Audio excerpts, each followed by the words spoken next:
ನಮಸ್ತೆ ಎಲ್ಲರಿಗೂ, welcome to law of attraction series episode 2. ನೀವೇನಾದರೂ ಎಪಿಸೋಡ್ 1 ನೋಡಿಲ್ಲ ಅಂತಂದರೆ ಮೇಲೆ ಐ ಬಟನಲ್ಲಿ ಲಿಂಕ್ ಕೊಟ್ಟಿರ್ತೀನಿ, ನೋಡ್ಕೊಂಡು ಬನ್ನಿ. ನಾವಿವತ್ತು ಎಪಿಸೋಡ್ 2 ಯೂನಿವರ್ಸಲ್ ಎನರ್ಜಿ ಅಂದರೆ ಏನು, ಅಂದರೆ ಈ ಬ್ರಹ್ಮಾಂಡದ ಶಕ್ತಿ ಅಂದರೆ ಏನು, ಈ ಬ್ರಹ್ಮಾಂಡದ ಶಕ್ತಿಯನ್ನು ಉಪಯೋಗಿಸ್ಕೊಂಡು ನಾವು ಹೇಗೆ ಮ್ಯಾನಿಫೆಸ್ಟೇಷನ್ ಮಾಡೋದು, ನಮಗೆ ಬೇಕಾಗಿರೋದನ್ನ ಪಡ್ಕೊಳ್ಳೋದು ಅಂತ ನೋಡೋಣ. ಈ ಬ್ರಹ್ಮಾಂಡದಲ್ಲಿ ಪ್ರತಿಯೊಂದು ವಸ್ತುವು ಯೂನಿವರ್ಸಲ್ ಎನರ್ಜಿಯಿಂದ ತುಂಬಿದೆ. ಯೂನಿವರ್ಸಲ್ ಎನರ್ಜಿಯಿಂದನೇ ಇದೆಲ್ಲ ಆಗಿರೋದು. ಅದನ್ನೇ ನಾವು ಪ್ರತಿಯೊಂದು ಕಣಕಣದಲ್ಲೂ ದೇವರಿದ್ದಾನೆ ಅಂತ ಹೇಳ್ತೀವಿ. ಅಂದರೆ ಆ ದೇವರ ಶಕ್ತಿ ಇದೆ ಅಂತ, ಆ ಶಕ್ತಿಯಿಂದ ಇಷ್ಟೆಲ್ಲ ಉತ್ಪತ್ತಿಯಾಗಿದೆ, ಈ ಬ್ರಹ್ಮಾಂಡವೆಲ್ಲ ಸೃಷ್ಟಿಯಾಗಿದೆ ಅಂತ ಹೇಳ್ತೀವಿ. ಅದನ್ನೇ ನಾನು ಇಲ್ಲಿ ಎಕ್ಸ್ಪ್ಲೇನ್ ಮಾಡ್ತೀನಿ ನೋಡಿ. ಯಾವುದೇ ಒಂದು ವಸ್ತು ಅಂತ ತಗೊಂಡ್ರೆ ಅದನ್ನು ನಾವು ಮ್ಯಾಟರ್ ಅಂತ ಹೇಳ್ತೀವಿ. ಸೊ ಮ್ಯಾಟರು ಬ್ರೇಕ್ ಡೌನ್ ಮಾಡಿದರೆ ಅದು ಮಾಲಿಕ್ಯೂಲ್ಸ್ ಆಗುತ್ತೆ. ಮಾಲಿಕ್ಯೂಲ್ಸ್ನ ಬ್ರೇಕ್ ಡೌನ್ ಮಾಡಿದರೆ ನಮಗೆ ಆಟಮ್ಸ್ ಸಿಗುತ್ತೆ. ಅಂದರೆ ಹಲವಾರು ಆಟಮ್ಸ್ಗಳು ಸೇರಿ ಮಾಲಿಕ್ಯೂಲ್ಸ್ ಆಗಿರುತ್ತೆ, ಹಲವಾರು ಮಾಲಿಕ್ಯೂಲ್ಸ್ನ ಸೇರಿ ಮ್ಯಾಟರ್ ಆಗಿರುತ್ತೆ, ಅಂದರೆ ಒಂದು ವಸ್ತು ಆಗಿರುತ್ತೆ. ಅದನ್ನು ನಾವು ಥಿಂಗ್ ಅಂತ ಕರಿತೀವಿ, ಯಾವುದೋ ಒಂದು ವಸ್ತು, ಎನಿಥಿಂಗ್. ಹಾಗೆಯೇ ನಾವು ಆಟಮ್ಸ್ವರೆಗೂ ಇಟ್ ಈಸ್ ಫಿಸಿಕಲ್. ಅಂದರೆ ಯಾವುದೇ ಒಂದು ವಸ್ತುವನ್ನು ನಾವು ಮುಟ್ಬೋದು, ಸ್ಪರ್ಶಿಸಬಹುದು, ನೋಡಬಹುದು.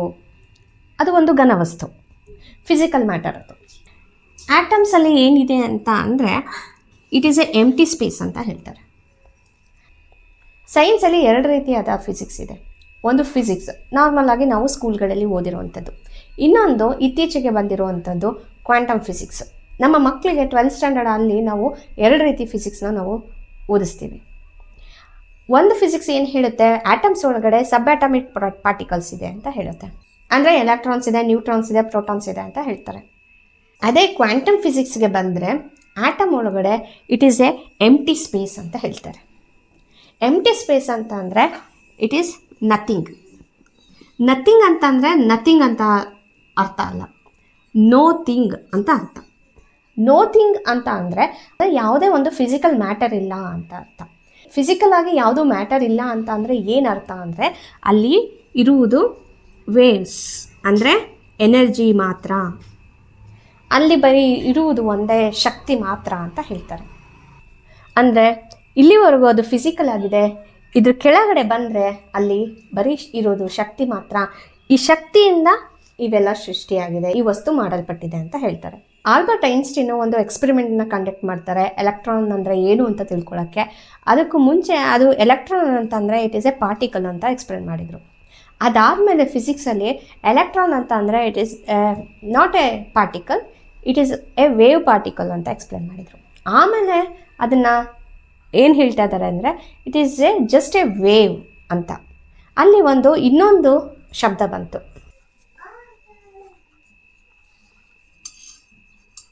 Observer effect.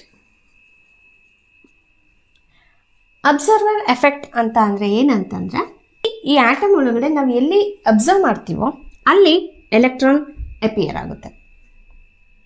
ನಾವು ಇಲ್ಲಿ ಅಬ್ಸರ್ವ್ ಮಾಡಿದರೆ ಇಲ್ಲಿ ಎಲೆಕ್ಟ್ರಾನ್ ಅಪಿಯರ್ ಆಗುತ್ತೆ, ನಾವು ಇಲ್ಲಿ ಅಬ್ಸರ್ವ್ ಮಾಡಿದರೆ ಇಲ್ಲಿ ಎಲೆಕ್ಟ್ರಾನ್ ಅಪಿಯರ್ ಆಗುತ್ತೆ, ನಾವು ಇಲ್ಲಿ ಅಬ್ಸರ್ವ್ ಮಾಡಿದರೆ ಇಲ್ಲಿ ಎಲೆಕ್ಟ್ರಾನ್ ಅಬ್ಸರ್ವ್ ಆಗುತ್ತೆ, ಅಂದರೆ ಕಾಣಿಸ್ಕೊಳ್ಳುತ್ತೆ. ಅದಕ್ಕೆ ಅಬ್ಸರ್ವರ್ ಎಫೆಕ್ಟ್ ಅಂತ ಹೇಳ್ತಾರೆ. ಇದನ್ನು ಐನ್ಸ್ಟೀನ್ ಅವರು ಗೋಸ್ಟ್ ಎಕ್ಸ್ಪೆರಿಮೆಂಟ್ ಅಂತ ಕರೆದ್ರು. ಯಾಕೆ ಅಂತಂದರೆ ಅವ್ರಿಗೆ ಯಾಕೆ ಅಬ್ಸರ್ವ್ ಮಾಡಿದಾಗ ಮಾತ್ರ ಎಲೆಕ್ಟ್ರಾನ್ ಅಪಿಯರ್ ಆಗ್ತಿದೆ, ಇಲ್ಲ ಅಂತಂದರೆ ಆಟಮ್ ಒಳಗಡೆ ಬರೀ ಎಂಟಿ ಸ್ಪೇಸ್ ಯಾಕಿದೆ ಅನ್ನೋದು ಅವ್ರಿಗೆ ಅರ್ಥ ಆಗಿಲ್ಲ. ಅದಾದಮೇಲೆ ಒಂದು ಎಕ್ಸ್ಪೆರಿಮೆಂಟ್ನ ಕಂಡಕ್ಟ್ ಮಾಡ್ತಾರೆ, ಯಂಗ್ಸ್ ಡಬಲ್ ಸ್ಲಿಟ್ ಎಕ್ಸ್ಪೆರಿಮೆಂಟ್ ಅಂತ.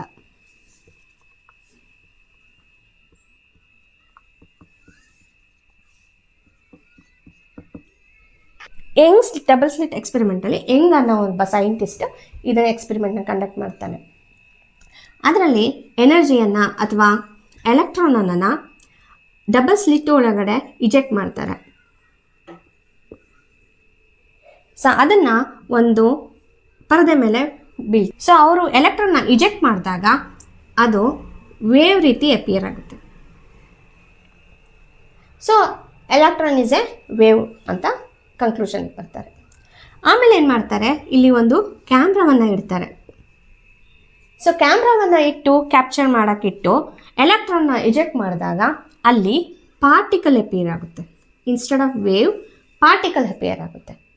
ಸೊ ಅವ್ರಿಗೆ ಕನ್ಫ್ಯೂಷನ್ ಆಗುತ್ತೆ, ಏನಿದು ಫಸ್ಟ್ ಟೈಮ್ ನೋಡಿದಾಗ ವೇವ್ ಇತ್ತು, ಅದಾದಮೇಲೆ ಪಾರ್ಟಿಕಲ್ ಬಂತಲ್ಲ, ಪಾರ್ಟಿಕಲ್ ರೀತಿ ಕಾಣಿಸ್ಕೊತಾ ಇದೆಯಲ್ಲ, ಇದು ಪಾರ್ಟಿಕಲ್ ವೇವಾ ಅಂತ. ಸೊ ಒಂದು ಕನ್ಕ್ಲೂಷನಲ್ಲಿ ಹೇಳ್ತಾರೆ ಅದು it is A wave particle, ಇದು ವೇವು ಹೌದು ಪಾರ್ಟಿಕಲ್ಲು ಹೌದು ಅಂತ. ಈ ಎಕ್ಸ್ಪೆರಿಮೆಂಟ್ ಕಂಡಕ್ಟ್ ಮಾಡಿದ್ಮೇಲೆ ಒಂದು ಸ್ಪಷ್ಟತೆ ಸಿಗುತ್ತೆ. ಏನಂತ ಅಂದರೆ ಕ್ಯಾಮ್ರಾವನ್ನು ರಿಮೂವ್ ಮಾಡಿದಾಗ ಅದು ವೇವ್ ಆಗಿ ಕಾಣಿಸ್ಕೊಳ್ಳುತ್ತೆ. ಅದೇ ಕ್ಯಾಮ್ರಾವನ್ನು ಇಟ್ಟು ಎಲೆಕ್ಟ್ರಾನ್ನ ಇಜೆಕ್ಟ್ ಮಾಡಿದಾಗ ಅದು ಪಾರ್ಟಿಕಲ್ ರೀತಿ ಕಾಣಿಸ್ಕೊಳ್ಳುತ್ತೆ. ಸೊ ಅದಕ್ಕೆ ಏನು ಕನ್ಕ್ಲೂಷನಿಗೆ ಬರ್ತಾರೆ, ಯಾವಾಗ ಒಬ್ಬ ಅಬ್ಸರ್ವರ್ ಇರ್ತಾನೆ ಈ ಎನರ್ಜಿ ಪಾರ್ಟಿಕಲ್ ಆಗಿ ಬದಲಾಗುತ್ತೆ. ಯಾರೂ ಅಬ್ಸರ್ವರ್ ಇಲ್ಲ ಅಂತ ಅಂದಾಗ ಈ ಎನರ್ಜಿ ವೇವ್ ಆಗೇ ಉಳ್ಕೊಳ್ಳುತ್ತೆ, ಎನರ್ಜಿಯಾಗೇ ಉಳ್ಕೊಳ್ಳುತ್ತೆ ಅಂತ. ಇದೇ ಲಾ ಆಫ್ ಅಟ್ರಾಕ್ಷನ್ನ ಬೇಸ್. ಅಂದರೆ ಇಲ್ಲಿ ಒಬ್ಬ ಅಬ್ಸರ್ವರ್ ಬೇಕು ಆ ಎನರ್ಜಿಯನ್ನು ಮ್ಯಾಟರ್ ಆಗಿ ಕನ್ವರ್ಟ್ ಮಾಡಲಿಕ್ಕೆ. ಅಬ್ಸರ್ವರ್ ಇಲ್ಲ ಅಂತ ಅಂದರೆ ಅದು ಎನರ್ಜಿಯಾಗೇ ಉಳ್ಕೊಳ್ಳುತ್ತೆ. ಯೂನಿವರ್ಸಲ್ ಎನರ್ಜಿ ಎಲ್ಲ ಕಡೆ ಇದೆ, ಅದು ಎಲ್ಲ ಕಡೆ ಆವರಿಸ್ಕೊಂಡಿದೆ. ನಾವು ಏನನ್ನು ಅಬ್ಸರ್ವ್ ಮಾಡ್ತೀವಿ ಅದು ಅಪಿಯರ್ ಆಗುತ್ತೆ. ನಾವು ಅಬ್ಸರ್ವ್ ಮಾಡಿಲ್ಲ ಅಂತ ಅಂದರೆ ಅದು ಎನರ್ಜಿಯಾಗೇ ಉಳ್ಕೊಳ್ಳುತ್ತೆ. ಸೊ ಇದನ್ನು ಕೊಲ್ಯಾಪ್ಸಿಂಗ್ ಆಫ್ ಎನರ್ಜಿ ಅಂತ ಹೇಳ್ತಾರೆ.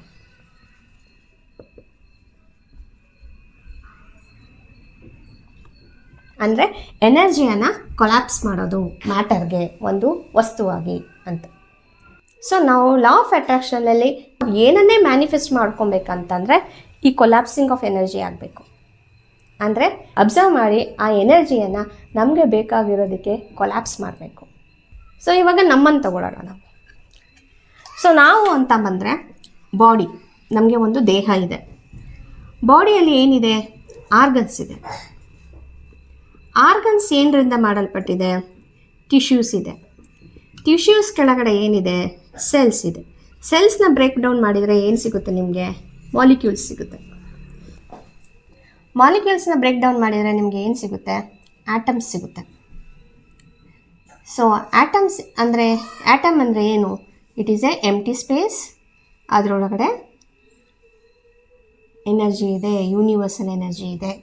ನಮ್ಮ ದೇಹದಲ್ಲಿ ಹಲವಾರು ಆಟಮ್ಸ್ಗಳು ಸೇರಿ ಮಾಲಿಕ್ಯೂಲ್ಸ್ ಆಗಿದೆ, ಹಲವಾರು ಮಾಲಿಕ್ಯೂಲ್ಸ್ಗಳು ಸೇರಿ ಸೆಲ್ಸ್ ಆಗಿದೆ, ಹಲವಾರು ಸೆಲ್ಸ್ಗಳು ಸೇರಿ ಟಿಶ್ಯೂಸ್ ಆಗಿದೆ, ಹಲವಾರು ಟಿಶ್ಯೂಸ್ಗಳು ಸೇರಿ ಆರ್ಗನ್ಸ್ ಆಗಿದೆ, ಅಂದರೆ ನಮ್ಮ ಅಂಗಾಂಗಗಳಾಗಿದೆ, ಮತ್ತು ನಮ್ಮ ದೇಹ ಕ್ರಿಯೇಟ್ ಆಗಿದೆ.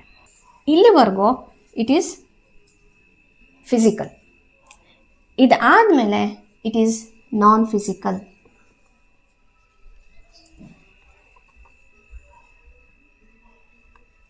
ಅಂದರೆ ಅಲ್ಲಿ ಯಾವುದೇ ರೀತಿಯಾದ ವಸ್ತು ಇಲ್ಲ. ಸೊ ಇದರಿಂದ ನಾವು ಏನು ತಿಳ್ಕೊಳ್ತಾ ಇದ್ದೀವಿ ನೋಡಿ, ಯಾವುದೇ ಒಂದು ವಸ್ತು ತಗೊಂಡ್ರು ಅದು ಯೂನಿವರ್ಸಲ್ ಎನರ್ಜಿಯಿಂದ ಆಗಿರುವಂಥದ್ದು.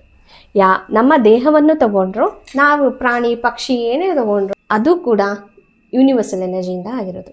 ಅದಕ್ಕೆ ನಾವು ಹೇಳೋದು ಕಣ ಕಣದಲ್ಲೂ ದೇವರಿದ್ದಾನೆ ಅಂತ. ಯೂನಿವರ್ಸಲ್ ಎನರ್ಜಿ ಅಂದರೆ ನಾವು ದೇವರು ಅಂತ ಹೇಳ್ತೀವಿ, ಸೈಂಟಿಫಿಕ್ ಆಗಿ ಅದನ್ನು ಯೂನಿವರ್ಸಲ್ ಎನರ್ಜಿ ಅಂತ ಹೇಳ್ತಾರೆ ಅಷ್ಟೇ. ಹಾಗಿದ್ರೆ ನಾವು ಈ ಯೂನಿವರ್ಸಲ್ ಎನರ್ಜಿಯನ್ನು ಉಪಯೋಗಿಸ್ಕೊಂಡು ಹೇಗೆ ಮ್ಯಾನಿಫೆಸ್ಟೇಷನ್ ಮಾಡೋದು ಅಂತ ತಿಳ್ಕೊಳ್ಳೋಣ.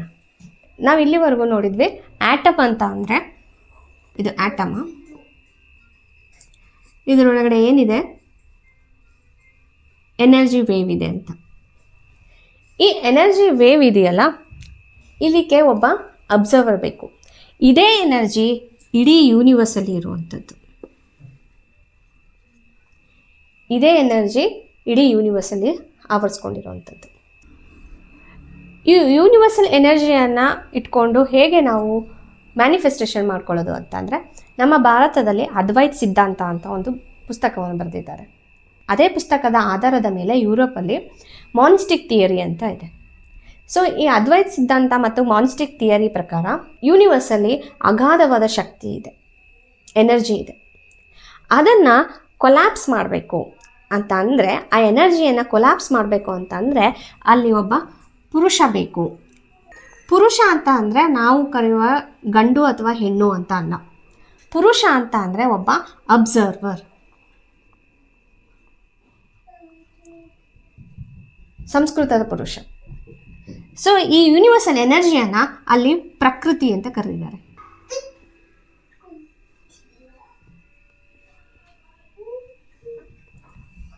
ಅದಕ್ಕೆ ಒಬ್ಬ ಪುರುಷ ಬೇಕು, ಅಂದರೆ ಅಬ್ಸರ್ವರ್ ಬೇಕು. ಯಾವಾಗ ಪುರುಷ ಅದನ್ನು ಅಬ್ಸರ್ವ್ ಮಾಡ್ತಾನೋ, ಪ್ರಕೃತಿಯನ್ನು ಅಬ್ಸರ್ವ್ ಮಾಡ್ತಾನೋ, ಆವಾಗ ಅದು ಮ್ಯಾಟರ್ ಆಗಿ ಬದಲಾಗುತ್ತೆ. ಮ್ಯಾಟರ್ ಅಥವಾ ಒಂದು ಲೈಫ್ ಆಗಿ ಬದಲಾಗುತ್ತೆ. ಇದನ್ನು ನಾವು ಅಬ್ಸರ್ವರ್ ಎಫೆಕ್ಟ್ ಅಂತ ಕರಿತೀವಿ.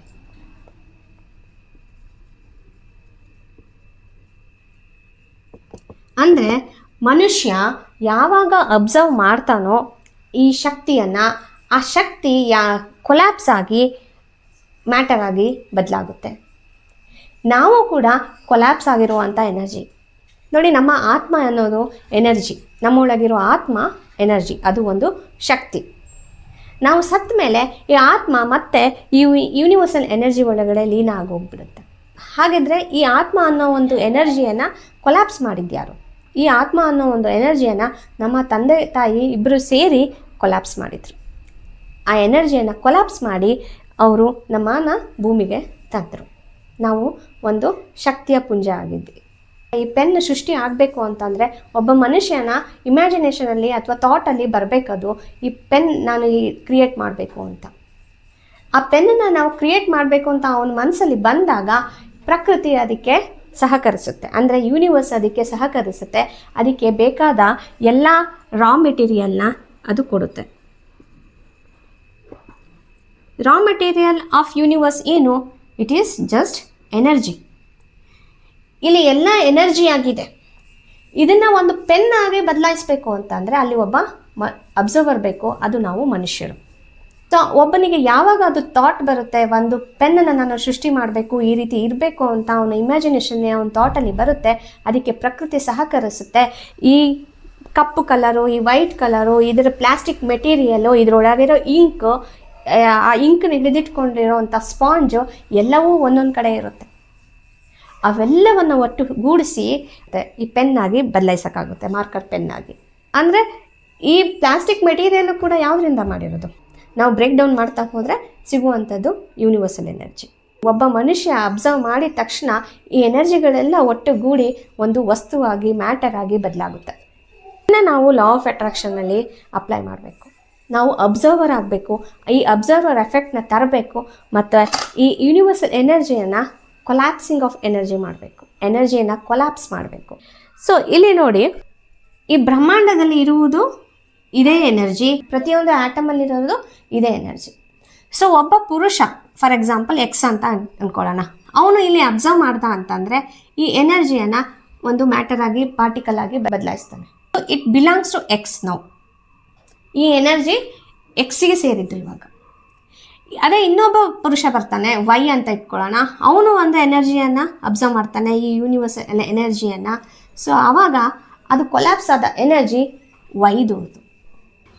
ಹಾಗಿದ್ರೆ ಈ ಎನರ್ಜಿ ಕಮ್ಮಿ ಆಗಲ್ವಾ? ಒಬ್ಬ ಎಕ್ಸ್ ಆ ಎನರ್ಜಿನ ಉಪಯೋಗಿಸ್ಕೊಂಡ, ಅವನೇನೋ ಒಂದು ಮ್ಯಾಟರ್ನ ಅಬ್ಸರ್ವ್ ಮಾಡಿ ಕೊಲ್ಯಾಪ್ಸ್ ಮಾಡ್ದ. ವೈ ಅಬ್ಸರ್ವ್ ಮಾಡಿದರೆ ಇಲ್ಲಿ ಎನರ್ಜಿ ಕೂಡ ಕಮ್ಮಿ ಆಗಲ್ವಾ ಅಂತಂದರೆ, ಈ ಯೂನಿವರ್ಸ್ ಎನರ್ಜಿ ಅನ್ನೋದು ಒಂದು ಸ್ಪೆಷಾಲಿಟಿ ಇದೆ. ಈ ಪಾರ್ಟಿಕಲ್ ಏನು ಕೊಲ್ಯಾಪ್ಸ್ ಆಗಿದೆಯಲ್ಲ, ಇದು 0.0001% ಮಾತ್ರ ಎನರ್ಜಿ ಕೊಲ್ಯಾಪ್ಸ್ ಆಗಿರೋದು. ಅಂದರೆ ಈ ಯೂನಿವರ್ಸಲ್ ಎನರ್ಜಿಯನ್ನು ಯೂಸ್ ಮಾಡ್ಕೊಂಡಿರೋವಂಥದ್ದು. ಇನ್ನು ಉಳಿದಿರುವಂಥ ಎನರ್ಜಿ ಎಷ್ಟು? 99.99999 5 × 9%. ಅಂದರೆ ನಾವು ಅಬ್ಸರ್ವ್ ಮಾಡಿ ಏನೇ ಒಂದು ಕೊಲ್ಯಾಪ್ಸ್ ಆಗಲಿ ಅಥವಾ ನಾವು ಯಾವುದೇ ಒಂದು ವ್ಯಕ್ತಿ ಹುಟ್ಟಲಿ, ಆವಾಗ 0.0001% ಅಷ್ಟು ಎನರ್ಜಿ ಆ ಸೃಷ್ಟಿಗೆ ಯೂಸ್ ಆಗುತ್ತೆ. ಉಳಿದಿದ್ದು 99.9999% ಎನರ್ಜಿ ಅಲ್ಲೇ ಉಳ್ಕೊಳ್ಳುತ್ತೆ. ಆದರೆ ಇನ್ನೂ ಒಂದು ಸ್ಪೆಷಾಲಿಟಿ ಇದೆ. ಅಂದರೆ ಪ್ರತಿ ಸರಿ ಒಬ್ಬ ಪುರುಷ ಈ ಎನರ್ಜಿಯನ್ನು ಕೊಲ್ಯಾಪ್ಸ್ ಮಾಡಿದಾಗ ಅದು ಎಕ್ಸ್ಪ್ಯಾಂಡ್ ಆಗ್ತಾ ಹೋಗುತ್ತೆ. ಮತ್ತೆ ಅದು 0.001% ಕೊಲ್ಯಾಪ್ಸ್ ಆದರೆ ಮತ್ತೆ ಅದು ಎಕ್ಸ್ಪ್ಯಾಂಡ್ ಆಗಿ ಉಳಿಯುವಂಥ ಎನರ್ಜಿ 99.9999%. ಪ್ರತಿ ಸರಿ ಎಷ್ಟೇ ಎನರ್ಜಿ ಕೊಲ್ಯಾಪ್ಸ್ ಆಗಲಿ, ಎಷ್ಟೇ ಜನರು ಹುಟ್ಟಲಿ, ಎಷ್ಟೇ ಬಿಲ್ಡಿಂಗ್ಗಳು ತಯಾರಾಗಲಿ, ಎಷ್ಟೇ ಕಾರ್ಗಳು ತಯಾರಾಗಲಿ, ಎಷ್ಟೇ ದುಡ್ಡು ಬರಲಿ, ಎಷ್ಟೇ ಈ ಪ್ರಕೃತಿ ಎಲ್ಲ ಕ್ರಿಯೇಟ್ ಆಗಲಿ, ಎಲ್ಲವೂ 0.00001% ಮಾತ್ರ ಅದರಲ್ಲಿ ಎನರ್ಜಿ ಇರುತ್ತೆ. ಉಳಿದಿದ್ದು ಮತ್ತೆ ಬ್ರಹ್ಮಾಂಡ ಎಕ್ಸ್ಪ್ಯಾಂಡ್ ಆಗಿ ಅದು ಆ ಎನರ್ಜಿಯನ್ನು ಮೇಂಟೈನ್ ಮಾಡುತ್ತೆ 99.99999%. ಅಂದರೆ ಯೂನಿವರ್ಸಲ್ ಎನರ್ಜಿ ಯಾವತ್ತಿಗೂ ಖಾಲಿ ಆಗೋದಿಲ್ಲ, ಅದು ಎಕ್ಸ್ಪ್ಯಾಂಡ್ ಆಗ್ತಾ ಹೋಗುತ್ತೆ. ಸೊ ಯಾರೇ ಎಷ್ಟೇ ಎನರ್ಜಿಯನ್ನು ಕೊಲ್ಯಾಪ್ಸ್ ಮಾಡಲಿ ಅದು ಮತ್ತೆ ಎಕ್ಸ್ಪ್ಯಾಂಡ್ ಆಗುತ್ತೆ, ಮತ್ತೆ ಅಷ್ಟೇ ರಾ ಮೆಟೀರಿಯಲ್ ಉಳ್ಕೊಳ್ಳುತ್ತೆ ಸೃಷ್ಟಿಗೆ. ಅಂದರೆ ರಾ ಮೆಟೀರಿಯಲ್ ಏನು? ಎನರ್ಜಿ. ಸೊ ಹಾಗಿದ್ರೆ ಇಲ್ಲಿ ಕಾಂಪಿಟೇಷನ್ ಎಲ್ಲಿ ಬರುತ್ತೆ ಹೇಳಿ? ಕಾಂಪಿಟೇಷನ್ನೇ ಇಲ್ಲ. ನಾವು ಅನ್ಕೋತೀವಿ ಈ ಜಗತ್ತಲ್ಲಿ ತುಂಬ ಕಾಂಪಿಟೇಷನ್ ಇದೆ, ಅದು ಫಿಸಿಕಲ್ ವರ್ಲ್ಡಲ್ಲಿ ಮಾತ್ರ ಕಾಂಪಿಟೇಷನ್ ಇರೋದು. ಕ್ವಾಂಟಮ್ ವರ್ಲ್ಡಲ್ಲಿ ಅಂದರೆ ಈ ಎನರ್ಜಿ ವರ್ಲ್ಡಲ್ಲಿ ಕಾಂಪಿಟೇಷನ್ ಇಲ್ಲವೇ ಇಲ್ಲ. ನಾವು ಯಾರೋ ಒಬ್ಬ ಎಕ್ಸು ಇಲ್ಲಿ ಏನೋ ಒಂದು ಕಾರ್ನ ತೊಗೊಂಡಿದ್ದಾನೆ, ಅಥವಾ ಅವನ ಹತ್ರ ಏನೋ ಒಂದು ಮನೆ ಇದೆ, ಆ ಮನೆ ನಮ್ದಾಗಬೇಕು, ಆ ಕಾರ್ ನಮ್ದಾಗಬೇಕು ಅಂತಂದರೆ ನಾವು ಎಷ್ಟು ಎನರ್ಜಿಯಲ್ಲಿ ಕಾನ್ಸಂಟ್ರೇಟ್ ಮಾಡ್ತಾ ಇದ್ದೀವಿ? 0.00001% ಎನರ್ಜಿಯಲ್ಲಿ ಕಾನ್ಸಂಟ್ರೇಟ್ ಮಾಡ್ತಾ ಇದ್ದೀವಿ. ಆದರೆ ಪ್ರಕೃತಿಯಲ್ಲಿ ಇನ್ನೂ 99.9999% ಆಫ್ ಎನರ್ಜಿ ಇದೆ. ನಾವು ಅಲ್ಲಿ ಅಬ್ಸರ್ವ್ ಮಾಡಬೇಕು ಆ ಎನರ್ಜಿನ ಕೊಲ್ಯಾಪ್ಸ್ ಮಾಡೋಕ್ಕೆ. ಯಾರ್ದೋ ಒಂದು ಕಾರನ್ನಾಗಲಿ, ಯಾರದೇ ಒಂದು ವಸ್ತುವನ್ನಾಗಲಿ, ಯಾರದೇ ಒಂದು ದುಡ್ಡನ್ನಾಗಲಿ, ಅದೇ ಆಸ್ತಿಯನ್ನಾಗಲಿ ನಾವು ಕೊಲ್ಯಾಪ್ಸ್ ಮಾಡೋಕ್ಕೆ ನೋಡಬಾರ್ದು. ಅಂದರೆ ಅವರಿಂದ ಅದನ್ನು ತಗೊಳಕ್ಕೆ ನೋಡಬಾರ್ದು. ನಮಗೆ ಲಿಮಿಟೆಡ್ ಸಿಗುತ್ತೆ, ಅಲ್ಲಿ ಇರೋದು ಇಷ್ಟೇ ಎನರ್ಜಿ ಯೂನಿವರ್ಸ್ದು. ನಮಗೆ ಅಗಾಧವಾದ ಪ್ರಕೃತಿಯಲ್ಲಿ ಅಗಾಧವಾದ ಶಕ್ತಿ ಇದೆ, ಯೂನಿವರ್ಸಲ್ ಎನರ್ಜಿ ಇದೆ. ಅಲ್ಲಿ ನಾವು ಅಬ್ಸರ್ವ್ ಮಾಡಿದರೆ ನಮಗೆ ಬೇಕಾದಷ್ಟನ್ನು ನಾವು ಎನರ್ಜಿಯನ್ನು ಕೊಲ್ಯಾಪ್ಸ್ ಮಾಡ್ಬೋದು. ನಾವು ಎಷ್ಟು ಎನರ್ಜಿಯನ್ನು ಕೊಲ್ಯಾಪ್ಸ್ ಮಾಡ್ತೀವಿ ಅಷ್ಟೇ ಈ ಬ್ರಹ್ಮಾಂಡದ ಶಕ್ತಿ ಅಗಾಧವಾಗಿ ಹೆಚ್ಚುತ್ತಾ ಹೋಗುತ್ತೆ. ಈ ಯೂನಿವರ್ಸಲ್ ಎನರ್ಜಿಯ ಗುಣಗಳೇನು ಹಾಗಾದರೆ ಅಂತ ತಿಳ್ಕೊಳ್ಳೋಣ ಬನ್ನಿ. ಸೊ ಯಾವುದೇ ಒಂದು ವಸ್ತು ತಗೊಂಡ್ರೆ ಮ್ಯಾಟರ್ ಇರುತ್ತೆ, ಮ್ಯಾಟರು ಮಾಲಿಕ್ಯೂಲ್ಸ್ ಇರುತ್ತೆ, ಮಾಲಿಕ್ಯೂಲ್ಸಿಂದ ಮಾಡಲ್ಪಟ್ಟಿದೆ, ಮಾಲಿಕ್ಯೂಲ್ಸು ಆ್ಯಟಮ್ಸಿಂದ ಮಾಡಲ್ಪಟ್ಟಿದೆ. ಸೊ ಆ್ಯಟಮ್ ಒಳಗಡೆ ಎಲೆಕ್ಟ್ರಾನ್ ಇದೆ, ಅಥವಾ just it is a empty space, it contains energy. ಅಂದರೆ ಇದರೊಳಗಡೆ ಶಕ್ತಿ, ಯೂನಿವರ್ಸಲ್ ಎನರ್ಜಿ ಇದೆ. ಇದು ಕಣಕಣದಲ್ಲಿ ಯಾವುದೇ ವಸ್ತುವಲ್ಲಾಗಲಿ, ನಮ್ಮಲ್ಲಾಗಲಿ, ನಿಮ್ಮಲ್ಲಾಗಲಿ, ಯಾವುದೇ ವಸ್ತುವಲ್ಲಿ ಹರಡ್ಕೊಂಡಿದೆ. ಇಡೀ ಬ್ರಹ್ಮಾಂಡದಲ್ಲಿ ಈ ಶಕ್ತಿ ಹರಡಿದೆ. ಇದರ ಗುಣ ಏನು ಅಂತಂದರೆ ಇದು ಎಕ್ಸ್ಪ್ಯಾಂಡೆಬಲ್, ಇದು ನಿರಂತರವಾಗಿ ಎಕ್ಸ್ಪ್ಯಾಂಡ್ ಆಗ್ತಿದೆ. ಮತ್ತು ಮೊದಲನೇ ಪ್ರಾಪರ್ಟಿ. ಎರಡನೇ ಪ್ರಾಪರ್ಟಿ ಇದೇನೆಂದರೆ ಇಟ್ ಈಸ್ ವೆರಿ ಥಾಟ್ಫುಲ್, ಪ್ರಜ್ಞಾಪೂರ್ವಕವಾಗಿದೆ, ಚೈತನ್ಯದಿಂದ ಕೂಡಿದೆ, ನಿರಂತರವಾಗಿ ಚಾಲನೆಯಲ್ಲಿದೆ. ಇಟ್ ಈಸ್ ಡೈನಮಿಕ್, ನಿರಂತರವಾಗಿ ಚಾಲನೆಯಲ್ಲಿದೆ. ಅದ್ರ ಜೊತೆಗೆ ಇದರೊಳಗಡೆ ಒಂದು ಇನ್ಫಾರ್ಮೇಷನ್ ಇರುತ್ತೆ, ಮತ್ತು ಇದಕ್ಕೊಂದು ವೇವ್ ಲೆಂತ್ ಇದೆ. ಈ ಎನರ್ಜಿಯನ್ನು ತಗೊಂಡ್ರೆ ಇದರೊಳಗಡೆ ಎರಡು ವಿಷಯ ಇರುತ್ತೆ. ಒಂದು ಇನ್ಫಾರ್ಮೇಷನ್ ಇರುತ್ತೆ, ಆ ಇನ್ಫಾರ್ಮೇಷನ್ಗೆ ಒಂದು ವೇವ್ ಲೆಂತ್ ಇರುತ್ತೆ. ಈ ವೇವ್ ಲೆಂತ್ದು ಬೇಸ್ಡ್ ಇನ್ಫಾರ್ಮೇಷನ್ ಇರುತ್ತೆ. ನಿಮ್ಗೆ ಅರ್ಥ ಆಗೋ ರೀತಿ ನಾನು ಇದನ್ನು ಎಕ್ಸ್ಪ್ಲೇನ್ ಮಾಡಬೇಕು ಅಂತಂದರೆ, ಫಾರ್ ಎಕ್ಸಾಂಪಲ್ ಒಬ್ಬ ಆರೋಗ್ಯವಂತ ಮನುಷ್ಯನ ಇ ಸಿ ಜಿಯನ್ನು ತೆಗೆದ್ರೆ ಅಲ್ಲಿ ಇ ಸಿ ಜಿ ಹೇಗೆ ಬರುತ್ತೆ ಅಂದರೆ ಈ ರೀತಿ ಬರುತ್ತೆ, 9 9. ಸೊ ಈ ರೀತಿ ಬಂದರೆ ಏನು, ಆ ಮನುಷ್ಯ ಆರೋಗ್ಯವಾಗಿದ್ದಾನೆ, ಅವನಿಗೆ ಏನೂ ಪ್ರಾಬ್ಲಮ್ ಇಲ್ಲ ಅಂತ ಅರ್ಥ. ಇದಕ್ಕೆ ಇಲ್ಲಿಂದ ಬಂದು ಹಿಂಗೆ ಹೋಗುತ್ತಲ್ಲ, ಇದಕ್ಕೆ ಒಂದು ವೇವ್ ಲೆಂತ್ ಅಂತ ಹೇಳ್ತೀವಿ. ಏನು ಇನ್ಫಾರ್ಮೇಷನ್ ಕೊಡ್ತಾ ಇದೆ ಈ wavelength? He is all right, ಆರೋಗ್ಯವಾಗಿದ್ದಾರೆ ಅಂತ ಕೊಡ್ತಾ ಇದೆ. ಅದೇ ಒಬ್ಬ ಮನುಷ್ಯನ ಇ ಸಿ ಜಿ ಈ ಥರ ಏನಾದ್ರು ಬಂದರೆ ಏನು ಇನ್ಫಾರ್ಮೇಷನ್ ಕೊಡುತ್ತೆ? ಸೊ ಅವನ ಆರೋಗ್ಯ ಸರಿ ಇಲ್ಲ ಅಂತ, ಏನೋ ಪ್ರಾಬ್ಲಮ್ ಇದೆ, ಅವನ ಹಾರ್ಟ್ದು ಪ್ರಾಬ್ಲಮ್ ಏನೋ ಇದೆ ಅಂತ ಅರ್ಥ ಆಗುತ್ತೆ. ಅದೇ ಆ ಇ ಸಿ ಜಿ ಈ ರೀತಿ ಒಂದು ಸಿಂಗಲ್ ಲೈನ್ ಆಗಿ ಬಂದರೆ, ಯಾವುದೇ ವೇವ್ ಲೆಂತ್ ಫಾರ್ಮ್ ಆಗಿಲ್ಲ ಅಂತಂದರೆ ಯೂನಿವರ್ಸಲ್ ಎನರ್ಜಿ ಆ ದೇಹವನ್ನು ಬಿಟ್ಟು ಹೋಗಿದೆ, ಅಲ್ಲಿ ಯಾವುದೇ ಯೂನಿವರ್ಸಲ್ ಎನರ್ಜಿ ಇಲ್ಲ ಅಂತ ಅರ್ಥ. ಅಂದರೆ ಅವರು ತೀರು ಹೋಗಿದ್ದಾರೆ ಅಂತ ಅರ್ಥ. ಆ ಎನರ್ಜಿ ಅವನ ದೇಹವನ್ನು ಬಿಟ್ಟು ಹೊರಗೆ ಹೋಗಿರೋದ್ರಿಂದ ಅಲ್ಲಿ ವೇವ್ ಲೆಂತ್ ಫಾರ್ಮ್ ಆಗ್ತಾಯಿಲ್ಲ, ಒಂದು ಜಸ್ಟ್ ಸಿಂಗಲ್ ಲೈನ್ ಫಾರ್ಮ್ ಆಗಿದೆ ಅಂತ ಅರ್ಥ. ಸೊ ಇದೇ ಪ್ರತಿಯೊಂದು ಯೂನಿವರ್ಸಲ್ ಎನರ್ಜಿಯಲ್ಲಿ ಒಂದು ವೇವ್ ಲೆಂತ್ ಇರುತ್ತೆ, ಅದಕ್ಕೆ ತಕ್ಕನಾದ ಇನ್ಫಾರ್ಮೇಷನ್ ಇರುತ್ತೆ.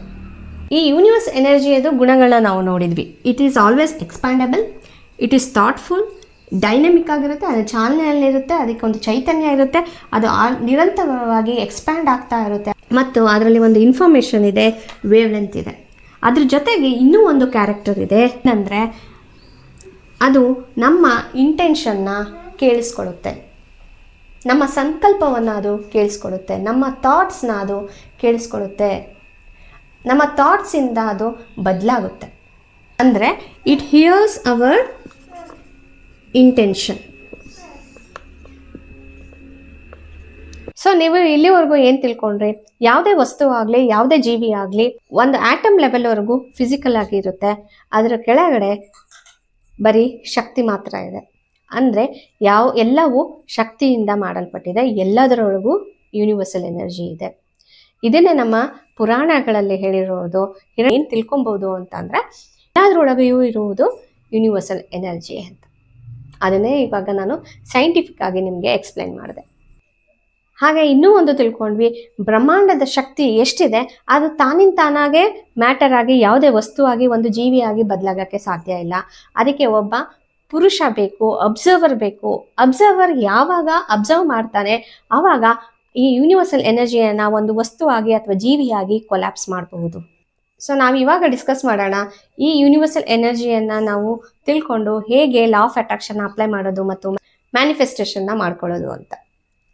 ನೋಡಿ, ದ ಎನರ್ಜಿ, ಈ ಯೂನಿವರ್ಸಲ್ ಎನರ್ಜಿ ಇದೆಯಲ್ಲ, ಇದು ಚೇಂಜಸ್ ಇಟ್ ಸೆಲ್ಫ್ ಇಂಟು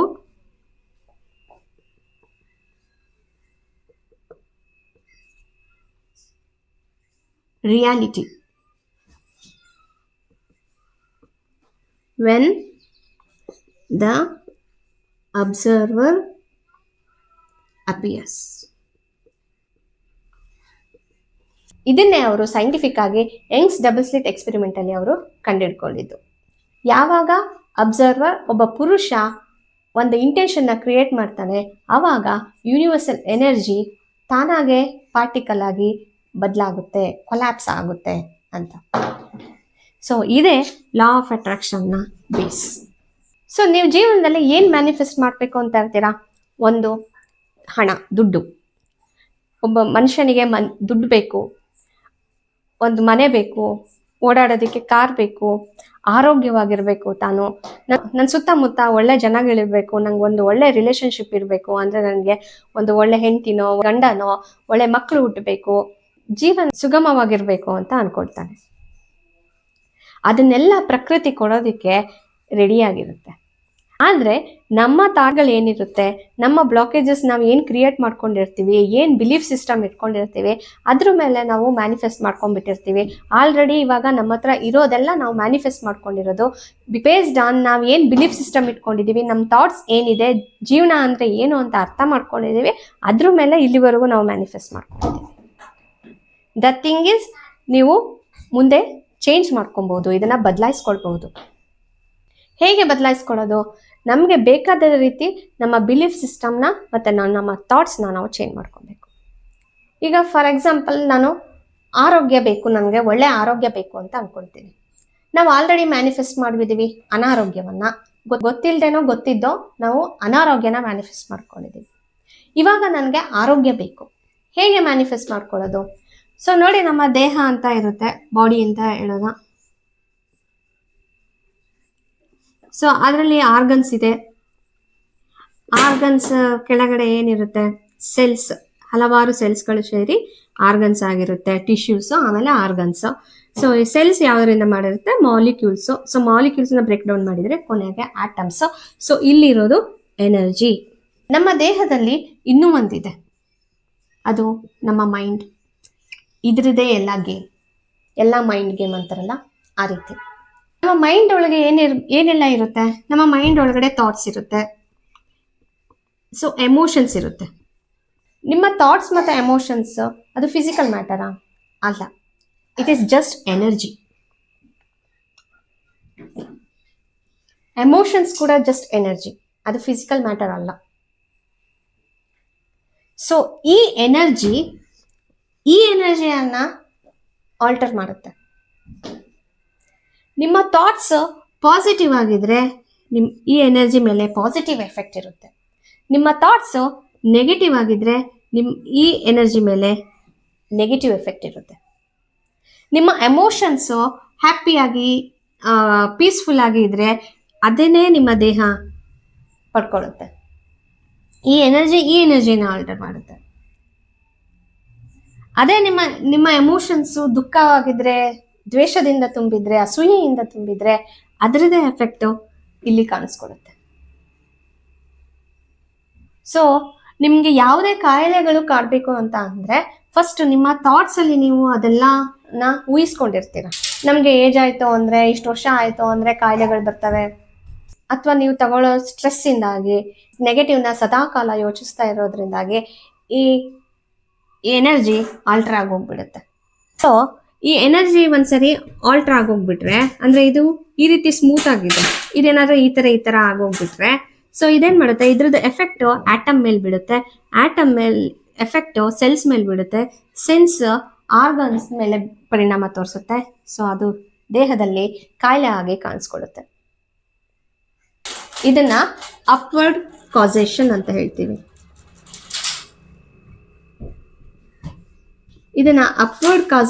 ಹೇಳ್ತೀವಿ. ನಾವೇನಾದರೂ ಕಾಯಿಲೆ ಬಂದಾದ್ಮೇಲೆ ಟ್ರೀಟ್ಮೆಂಟ್ ತಗೊಂಡ್ರೆ ನಾವು ದೇಹಕ್ಕೆ ಟ್ರೀಟ್ಮೆಂಟ್ ಕೊಡ್ತೀವಿ. ದೇಹಕ್ಕೆ ಟ್ರೀಟ್ಮೆಂಟ್ ಕೊಟ್ಟಿದ್ದು ಇಂಜೆಕ್ಷನೋ ಮಾತ್ರೆನೋ ಅದು ಆರ್ಗನ್ಸ್ವರೆಗೂ ವರ್ಕ್ ಮಾಡುತ್ತೆ, ಇಲ್ಲ ಹೆಚ್ಚು ಅಂದರೆ ಸೆಲ್ಸ್ವರೆಗೂ ವರ್ಕ್ ಮಾಡುತ್ತೆ. ಥಾಟ್ಸ್ ಮತ್ತು ಎಮೋಷನ್ಸ್ ಯಾವಾಗ ಚೇಂಜ್ ಆಗುತ್ತೆ ಆವಾಗ ಆಟೋಮೆಟಿಕ್ ಆಗಿ ಈ ಎನರ್ಜಿ ಸರಿ ಹೋಗುತ್ತೆ. ಆಮೇಲೆ ಅದ್ರ ಪರಿಣಾಮ ಈ ರೀತಿ ಆಗ್ತಾ ಹೋಗುತ್ತೆ. ಇದು ಡೌನ್ವರ್ಡ್ ಆದರೆ ಇದು ಡೌನ್ವರ್ಡ್ ಕಾಸೇಷನ್ ಅಂತ ಹೇಳ್ತೀವಿ, ಇದಕ್ಕೆ ಅಪ್ವರ್ಡ್ ಕಾಸೇಷನ್ ಅಂತ ಹೇಳ್ತೀವಿ. ಅಪ್ವರ್ಡ್ ಕಾಸೇಷನ್ ಆದಾಗ ಆರೋಗ್ಯನೂ ಸುಧಾರಿಸುತ್ತೆ, ಎಲ್ಲ ತರಹದ ಬದಲಾವಣೆಗಳನ್ನು ನೀವು ಮಾಡ್ಕೋಬಹುದು. ಇಲ್ಲಿ ಬರೀ ಮೇಲೆ ಟ್ರೀಟ್ಮೆಂಟ್ ಕೊಡ್ತಾರೆ ಅಷ್ಟೇ ಡೌನ್ವರ್ಡ್ ಕಾಸೇಷನ್ ಅಲ್ಲಿ. ಅಪ್ವರ್ಡ್ ಕಾಸೇಷನ್ ಅಲ್ಲಿ ರೂಟ್ ಕಾಸ್ ಇಂದನೇ ನೀವು ಅದಕ್ಕೆ ಟ್ರೀಟ್ಮೆಂಟ್ ಮಾಡಬಹುದು, ಅಂದ್ರೆ ಸಂಪೂರ್ಣವಾಗಿ ಗುಣಮುಖರಾಗಬಹುದು. ನಿಮ್ಮ ಕಾಯಿಲೆಗಳಿಗೆ ನೀವು ಮೇಲೆ ಟ್ರೀಟ್ಮೆಂಟ್ ಮಾಡ್ತಾ ಹೋದ್ರೆ ಅದು ನೀವು ಜಸ್ಟ್ ಮಾತ್ರೆಗಳನ್ನ ಕುಡ್ಕೊಂಡು ನಿಮ್ಮ ಲೈಫ್ ಲಾಂಗ್ ಅದನ್ನ ಮೇಂಟೈನ್ ಮಾಡ್ತಾ ಹೋಗ್ತಾ ಇರ್ತೀರಾ. ಲೈಫ್ ಲಾಂಗ್ ನಿಮಗೆ ಆ ಕಾಯಿಲೆಗಳು ಕಾಡ್ತಾ ಇರ್ತವೆ. ನೀವು ಯಾವಾಗ ಎನರ್ಜಿಯನ್ನು ಬದಲಾಯಿಸ್ಕೋತೀರಾ, ನಿಮ್ಮ ಯೋಚನೆ ರೀತಿಯನ್ನು ಬದಲಾಯಿಸ್ಕೋತೀರಾ, ಎಮೋಷನ್ಸ್ನ ಬದಲಾಯಿಸ್ಕೋತೀರಾ, ಆವಾಗ ಸಂಪೂರ್ಣವಾಗಿ ನೀವು ಕಾಯಿಲೆಗಳಿಂದ ಗುಣವಾಗಬಹುದು. ಸೊ ಮುಂದಿನ ವಿಡಿಯೋಗಳಲ್ಲಿ ಇದೇ ರೀತಿ ನಾನು ಎಕ್ಸ್ಪ್ಲೇನ್ ಮಾಡ್ತೀನಿ, ಹೇಗೆ ದುಡ್ಡನ್ನ ಅಟ್ರಾಕ್ಟ್ ಮಾಡೋದು, ನೆಮ್ಮದಿಯನ್ನು ಅಟ್ರಾಕ್ಟ್ ಮಾಡೋದು, ನಮಗೆ ಬೇಕಾದನ್ನು ಅಟ್ರಾಕ್ಟ್ ಮಾಡೋದು ಅಂತ. ಅಲ್ಲಿವರೆಗೂ ನಿಮ್ಮ ಮನಸ್ಸನ್ನ ಸಂತೋಷವಾಗಿಟ್ಕೊಳ್ಳಿ, ನಿಮ್ಮನ್ನ ಸಂತೋಷವಾಗಿಟ್ಕೊಳ್ಳಿ, ನಿಮ್ಮ ಮನೆಯವ್ರನ್ನ ಸಂತೋಷವಾಗಿಟ್ಕೊಳ್ಳಿ, ಸದಾ ಕಾಲ ಸಂತೋಷವಾಗಿರಿ. ಟೇಕ್ ಕೇರ್, ಬಾಯ್ ಬಾಯ್.